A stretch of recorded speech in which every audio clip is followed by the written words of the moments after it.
Welcome back to another video. Today is the 12th of July, which is a bank holiday here in Northern Ireland, which means there is absolutely nothing happening on the farm today. Everyone who works for us is off work, and even my dad has abandoned me and headed off to the 12th. First job is to get the mowers hooked off. Now don't worry, I wasn't mowing. It was the guy who keeps getting all of our tractors and trailers stuck, David. He was the one who was mowing some of his own grass.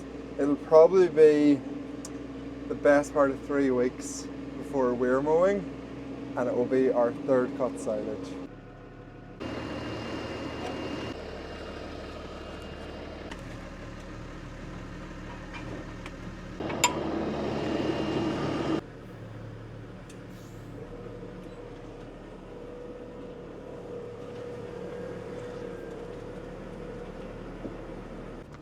Why didn't you tell me I forgot to take the video shaft off? Now I look like a total moron. I've never done that before.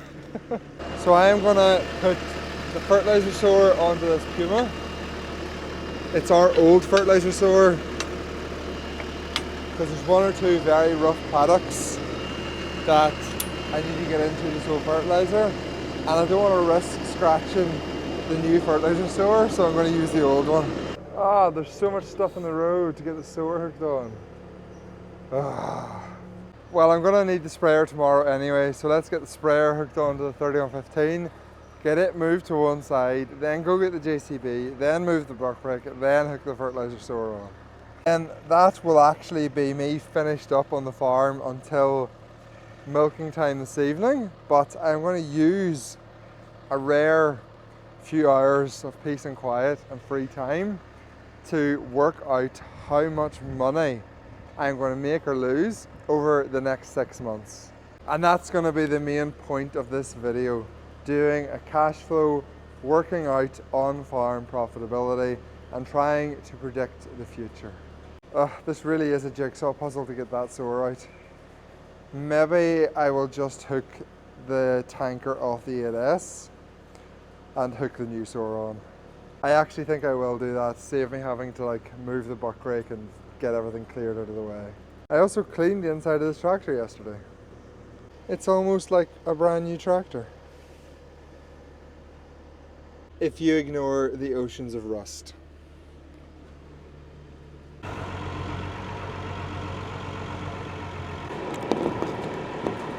Alright, I'll reverse back. I don't even have a top link. Where's the top link? It normally never leaves us.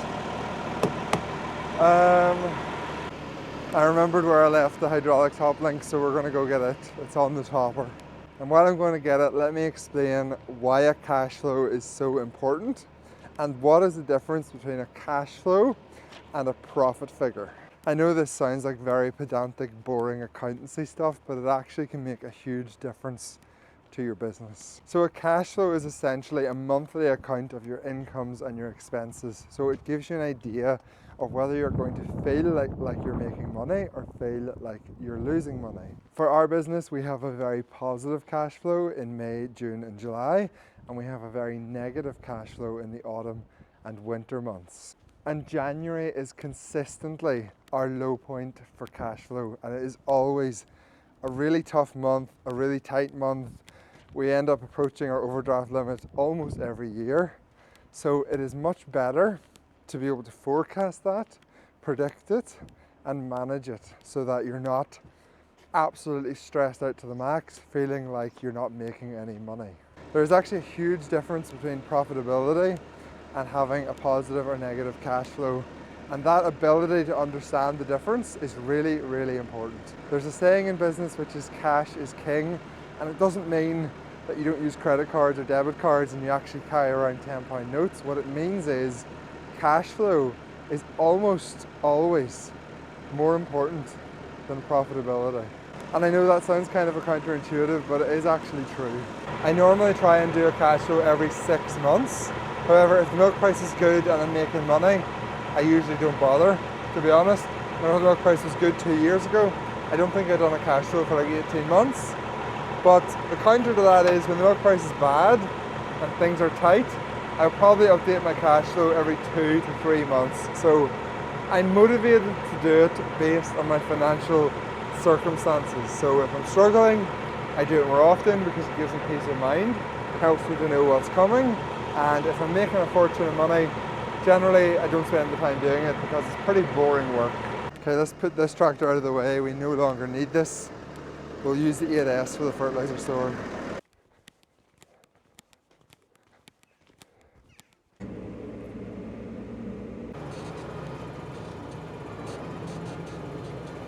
So I have done cash flows for like a decade, probably longer. I think I did my first cash flow for the business way back when I was in uni.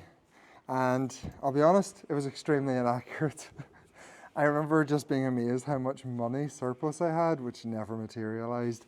And the reason was because I kept forgetting lots of little costs. And that is the biggest problem when you're trying to do a cash flow, is trying to remember all the little costs. You'll remember your meal bill. You might even remember how much you think you're going to spend on a service for a machine, but it's the little extra things which you will always forget. So my current system for doing cash flow is actually a really good system, and it has proved to be very, very accurate. I populate the historic portion of my cash flow using my VAT records, so we know that it is 100% accurate. And then going forward into the future, I populate that with last year's expenses. So if last September I spent £5,000 on a repair bill, that's going to show up in the forecast for September 2024. Now you may think that's not a very smart way to do it. You can't predict what repairs are going to have in the future, and you're right, you can't. But if I don't have to pay £5,000 to fix a tractor, I'll probably have another unexpected bill for something else. So because I'm using historical information to populate the base level of my forecasted expenses, I can't be over optimistic. I'm simply saying I'm likely to spend the same amount as I did the year previous. And then after I do that, I go in and start to tweak some figures. So the first thing I'll do is take a look at my calving pattern and try to make some adjustments to the milk volume I expect to sell. That's probably going to be down this year because of the lack of silage. Then I'll adjust it for milk price, which is pretty known. You can kind of forecast forward where the milk price is going to go. It's likely going to be fairly stable for the next month or two. I'm pretty certain I will be getting over 40p this autumn, so I can feed that into my cash flow. And then you start trying to predict your expenses, which is actually much more difficult. So whilst I do have a fixed price for my concentrates that I'm going to feed to my cows, I'm not exactly sure how much I'm going to feed, but again, I can kind of make a fairly accurate guess by using a feed rate based on the litres that I'm selling. Then I'll start to add in the small little expenses which I know are going to be different. For example, last year I bought 2 loads of straw at £150 a tonne. That is almost certainly going to be quite a bit more expensive this year, so I can tweak that value to reflect the increase in cost. And when you do all that and you've spent 2 or 3 hours on it, you will have a fairly accurate idea as to how much money you're going to make and lose each month going forward into the future. Alright, that is the fertilizer store hooked on and ready to go. I'm going to park this outside so that the birds do not destroy my lovely clean bonnet.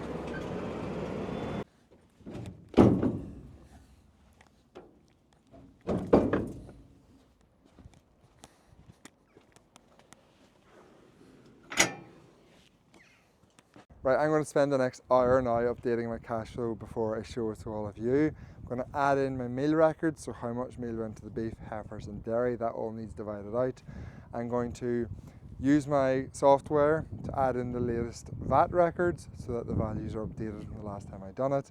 I'll change the milk price, I'll change the meal price, and then we will see what the next 6 months looks like for my business and how much money I'm going to make. And I'm going to say this caveat probably many times from here on in, but cash flow is not profit. Do not confuse the two. And I will also say that I have genuinely no idea what to expect. I could find that I have a £30,000 hole coming in January and I need to stop spending money, or I could find that I have a £50,000 surplus from now to January and I have a bit of flexibility.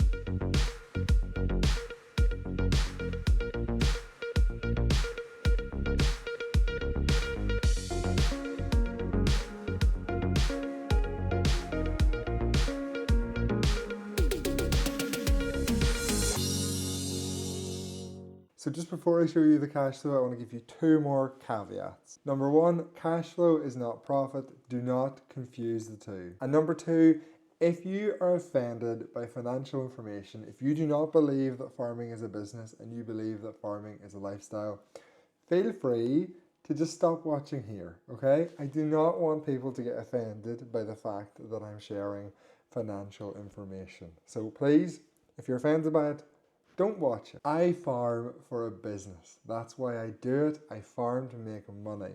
I do not farm for the love of it. I do really enjoy farming. It is a nice career. It is a good lifestyle.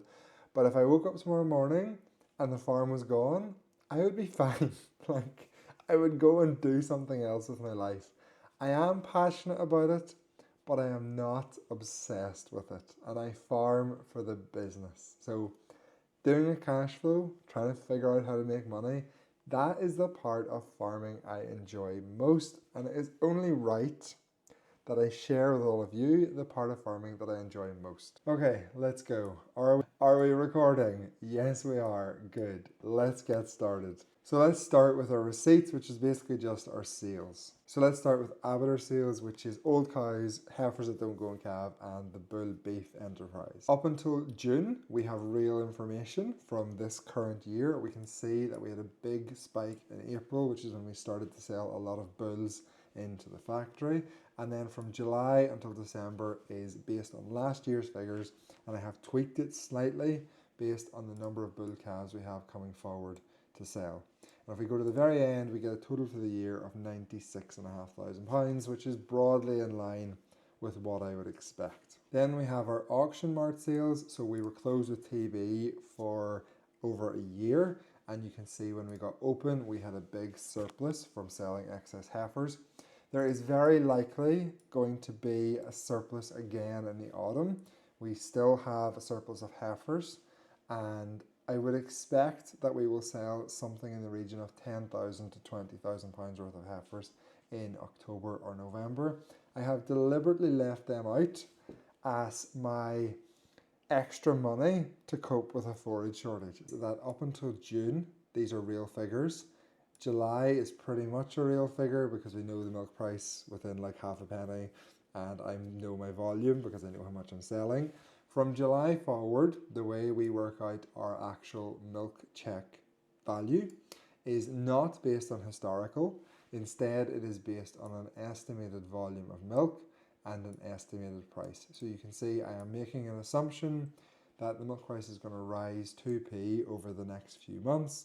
And then when we get to November, which will be October's milk, there is another 2p bonus as a winter bonus. So that takes us to 41p. There is some variation there. That's definitely not set in stone, but that's my best guess. Then we get into our costs or our expenses. Electricity has reduced a little bit this year, which is great. Fertilizer is a very hard one to predict. It really depends what the price does. There's a chance that I will buy some fertilizer forward for 2025 at the end of the year. I have no plans to do that yet, so I left that out, but that might make a big difference to where we end up in terms of cash flow. Fuel is pretty much just standard amount of money. Oil is always a rip-off because we're heating 3 houses. Insurance is also got really expensive. If there's any insurance companies out there that want to insure me, come and talk to me. The NFU is absolutely robbing me at the minute, in my opinion. A few other miscellaneouses. Why is there... That's a mistake. There's £26,000 of capex in there. I have not spent that this year. Am I going to spend any money on capex? I actually have. Let's put in 14,000 in July. I'll explain that in a different video. Land improvement, that's drains, stones, that sort of thing. Again, this is going to need tweaked slightly.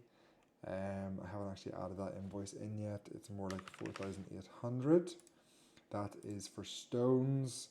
And then going forward, I do want to get more draining done. So we probably need to bump this up to something like £12,000. And then leave this at, no, let's take this down to 7. and leave that at 5. It's probably about right. And then a few other miscellaneous costs at the end. So now let's get to the point where we've all been waiting for, which is, am I going to have more or less money at the end of the year than I currently do in my bank account? So if we look along the surplus deficit line at the bottom here, you can see that we had a big deficit in January. I can tell you that is accurate. I definitely felt that in real life. And then we had a lot of surplus in February and March. Again, that's exactly what played out. Our overdraft dropped dramatically in them 2 months. I was very relieved. Somewhat of a regression is happening in July, which again is my real world experience. Now there is like £14,000 of that is coming from this bill here, which I'm actually probably will pay in July actually. Okay, we'll leave that there. Another reason this is so bad in July is that we have our electricity bill. What else? Conacre is due, and then finally there's £9,000 of tax due in July. So that's making July a pretty bad month. And this is where cash flow really comes into its own. If I hadn't worked this out, if I wasn't doing a cash flow, and I seen my bank balance drop by £37,000 in the month of July, I might start to panic. That's a big drop. But if you look at the next month, which is August, we're back into a very big surplus. So it's about understanding why your bank balance is going like this and knowing that there is a surplus coming ahead. Then we have 3 months of big deficits to follow the 2 months of surplus, which is October, November, and December. There's a few reasons for the big deficits in the autumn months. Our meal bill is still high from the summer, but our milk check is decreasing because our volumes are coming down. We also pay a lot of our Conacre at the end of the year in the autumn. There's fertilizer to pay, there's draining to pay. There's just bills that hang over from the work in the summer, like big contractor bills, all come due at the end of the year, and it is always a bad end to the year. So you need to be prepared for that and not spend the money you feel like you've made in August and September. And then that gives us our final figure of a £23,500 surplus across the 12 months of 2024. However, whilst that sounds good, if we look at our surplus from our current position, which will be July, which is we can see a slightly different story, which is a £25,000 deficit. So that's not the best. So what have I learned from doing that cash flow? Well, I've learned that I have a surplus across the whole year and that July is my high watermark for feeling like I'm wealthy, which is my lived experience. I feel like I have money now. I feel like I could maybe go and spend some money on land drains, maybe buy an air seeder or a slurry tanker. However, that would be a very bad idea because like I showed you, I have a deficit of about £25,000 coming over the next 6 months. So I need to hold that money to pay for the bills, which I have over the next 6 months to the end of the year. And honestly, the cash flow is worse than I expected. I expected there to be a break even over the next 6 months and not a £25,000 deficit. Now, there is some things which might transpire to make that deficit up. For example, we have more heifers to sell, or maybe I can make some savings on some of the bills which I had last year with the falling prices. Maybe I will spend less money on fertilizer than I expect and carry nothing into 2025. There is some things that might change, but you don't want to start fiddling numbers like that to try to make the result look better because you will always be over-optimistic. So what are my actions going to be from what we all just learned? Well, I'm not going to spend money. I am not spending a penny. I am going to scale back my plans for drainage. I am not going to spend any money on capital beyond what I've already had to spend. And I think that is a smart idea. Hopefully you all enjoyed that video. I know it is very different. I certainly have never seen anyone talking about a cash flow or financial information about their business on YouTube, but it's what I enjoy. And I also think it has a real value to being discussed. And hopefully some of you learned something from it. I know I certainly did. If you enjoyed this, if you like something a little bit different, please do consider subscribing. It helps a lot. Like the video, stick your comment down below. All of that is great and I am very, very appreciative. And thank you all for watching, and I will see you all next week.